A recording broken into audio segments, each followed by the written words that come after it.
শুভ সকালে সবাইকে নমস্কার জানিয়ে নতুন একটা পর্বে রিঙ্কুর সাধারণ রান্নাঘরে আপনাদেরকে অনেক অনেক স্বাগত জানাই।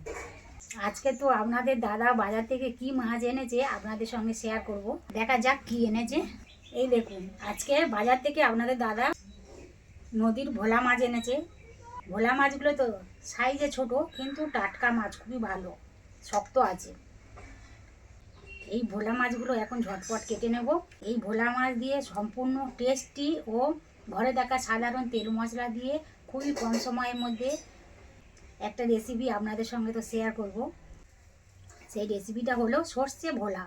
রেসিপিটা বানাতে যা যা উপকরণ লাগবে সব তো গুছিয়ে নিয়েছি। এই দেখুন, সাদা সর্ষে, কালো সর্ষে, এখানে আছে জিরে, ধনে, সব তো শিলনোড়াতে মশলা করে নেব। এখানে আছে টমেটো, পেঁয়াজ, কাঁচা লঙ্কা, আদা, রসুন, সব কিছু ধুয়ে কেটে পরিষ্কার করে পেস্ট করে নেব। আর এই তো ধনে পাতা আছে।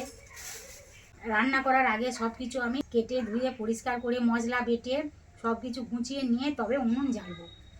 মাছ তো খুব ভালোভাবে কেটে ধুয়ে পরিষ্কার করে নিয়েছি। মাছগুলো তো একদম চকচক করছে, খুব সুন্দর তো ধোয়া হয়েছে। এবার মাছগুলো এখন নুন হলুদ মাখিয়ে নেব। হলুদের গুঁড়ো, আমার তো এখানে মাছ আছে 1 কেজি। এদিকে তো উনুন জেলে কড়া বসিয়ে দিয়েছি, কড়া গরম হয়ে গেছে। আজ তো রেসিপিটা বানাবো সাদা তেল দিয়ে। কড়াইতে সাদা তেল দেব। 1 কেজি যেহেতু মাছ তো ভাজবো, সেই জন্য তো তেল তো বেশি দিতে হবে। তেল ততক্ষণ গরম হোক, মাছে নুন হলুদ মাখিয়ে নেব।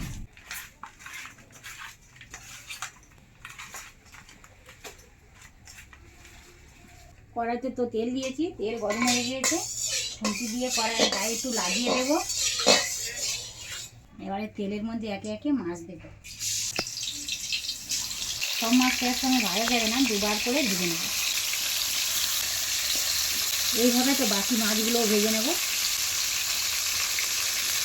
মাছগুলো সব সুন্দর করে তো ভাজা হয়ে গিয়েছে। এই দেখুন মাছ ভাজা। এদিকে তো কড়াইতে তেল আছে, মাছ ভাজা তেল। তেলের মধ্যে আমি কেটে রাখা পেঁয়াজ দেবো। এই পেঁয়াজগুলো তো একদম পাতলা ছোট ছোট করে কেটেছি।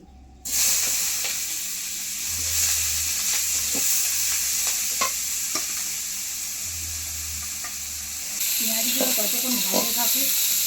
খুব কম তেলে রেসিপিটা বানাচ্ছি, বেশি তেল নয়।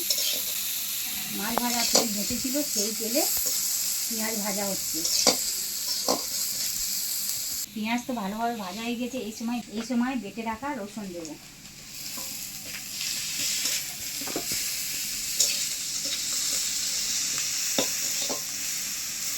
এই সময় উনানের আঁচ খুবই কম আছে।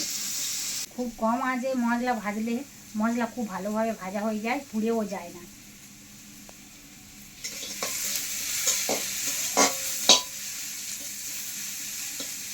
পেঁয়াজ আর রসুন তো ভালোভাবে ভাজা হয়ে গেছে।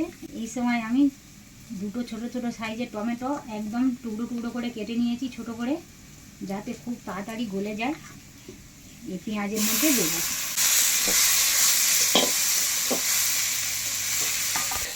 এই সময় তো আমি নুন দেব।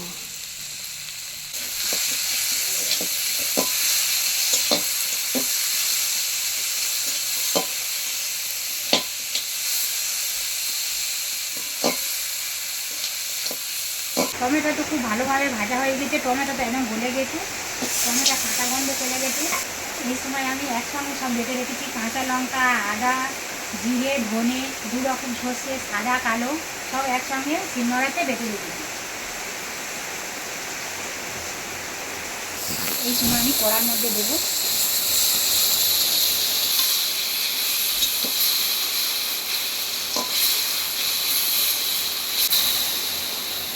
বাটি দিয়ে একটু জল নেব। বাটি দিয়ে তো জল দিলে মশলাটা বাটির গায়ে নষ্ট হয় না, আর এদিকে কড়াইয়ে মশলাও তুলে যায় না, দিতে সুবিধা হবে। এই সময় আমি হলুদের গুঁড়ো দেবো। ব্যাস, আর কোনো তো মশলা দেবো না, যা মশলা দেওয়ার সব দেওয়া হয়ে গিয়েছে। এবারে তো ভালোভাবে কষাতে থাকবো যতক্ষণ না মশলা থেকে তেল ছেড়ে দেবে। জানেন বন্ধুরা, রান্না তো করছি, এই সময় তো খুব জোরে বৃষ্টি হচ্ছে। রান্না করতেও খুব ভালো লাগছে, আর খুব জোরে তো বৃষ্টি হচ্ছে।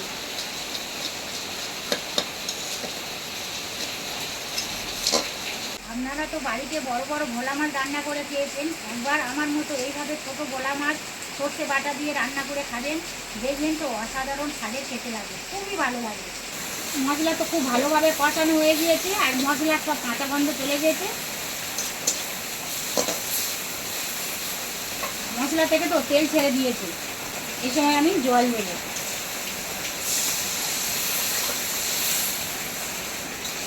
খুব তো বেশি জল দেবো না, যেহেতু সর্ষে ভোলা বানাবো সেই জন্য তো খুব অল্প জল দেবো।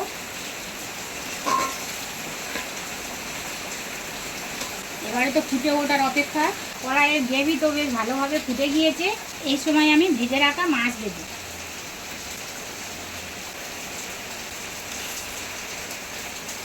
এতগুলো মাছ তো সব একসঙ্গে রান্না করবো না, কিছুটা রান্না করবো, কিছুটা রেখে দেবো। এই সময় আমি কেটে রাখা ধনে পাতা দেবো। খুন্তি দিয়ে আলতোভাবে নেড়ে দেবো। নুন তো আমার একদম ঠিকঠাক আছে। এই সময় অল্প একটু গরম মশলা দেবো। গরম মশলা খুব অল্প।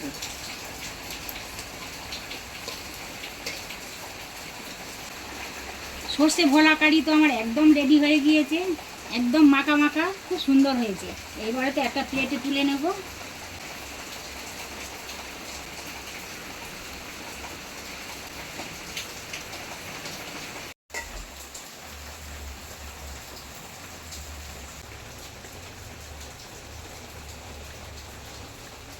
সত্যি রেসিপিটা বানাতে আমার খুবই কম সময় লেগেছে আর দুর্দান্ত স্বাদের হয়েছে।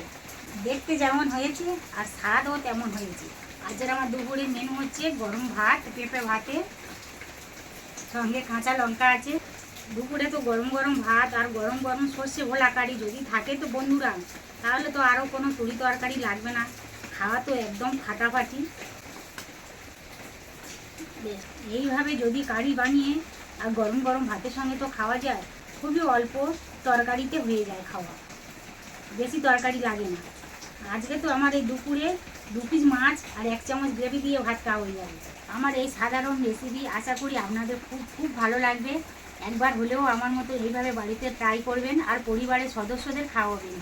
যদি ভালো লাগে তাহলে তো কমেন্ট করে জানাবেন। আমি রিঙ্কু, আপনারা দেখছেন রিঙ্কুর সাধারণ রান্নাঘর। আপনাদের সঙ্গে দেখা হবে নেক্সট এপিসোডে নতুন কোনো রেসিপি নিয়ে। আপনারা ভালো থাকবেন, সাবধানে থাকবেন, সুস্থ থাকবেন। আর আমার এই সাধারণ ভিডিও দেখার জন্য আপনাদেরকে অসংখ্য অসংখ্য ধন্যবাদ।